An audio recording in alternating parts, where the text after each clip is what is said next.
അല്ലല്ല, ഞങ്ങൾ ഈ സർക്കാരിന്റെ കൂടെ ഇല്ല. മാത്രമല്ല, വയനാട് കാര്യത്തിൽ ഞങ്ങൾക്ക് കേന്ദ്ര ഗവൺമെന്റിനോട് മാത്രമല്ല വിമർശനം. ഈ സംസ്ഥാന സർക്കാർ എന്താ ചെയ്ത് ഇത്ര ദിവസമായിട്ട്? എന്താ ചെയ്ത് അവിടെ സമരം ചെയ്ത യൂത്ത് കോൺഗ്രസ് പ്രവർത്തകരെ തല്ലിച്ചതച്ച എവിടെ? സ്ഥലം എവിടെ? ഞങ്ങളെല്ലാം 100 വീടിന്റെ പണമായിട്ടിരിക്കുകയാണ്. മുസ്ലിം ലീഗ് 100 വീടിന്റെ പണമായിട്ടിരിക്കുക. ഞങ്ങൾ 100 വീട് വയ്ക്കാനിരിക്കുക. കർണാടക ഗവൺമെന്റ് 100 വീടായിട്ടിരിക്കുക. യൂത്ത് കോൺഗ്രസിന്റെ 30 വീടിരിക്കുക. എവിടെ സ്ഥലം?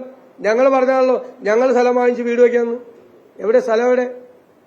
എന്തെങ്കിലും ഒരു ചർച്ച സ്ഥലവുമായിട്ട് ബന്ധപ്പെട്ട് നടന്നിട്ടുണ്ടോ? സ്ഥലം പോലും എടുത്തിട്ടില്ല വീട് വയ്ക്കാൻ ഇത്ര ആളുകൾക്ക്. അവിടെ വന്നിട്ട് ചീത്തയായ ഭക്ഷണ സാധനങ്ങളും കൊടുത്ത് അവിടെ ആളുകളെ കബളിപ്പിച്ചുകൊണ്ടിരിക്കുകയാണ്. ഒരു പുനരധിവാസ പ്രവർത്തനങ്ങളോട് നടക്കുന്നില്ല. എല്ലാം മന്ദഗതിയിലായി.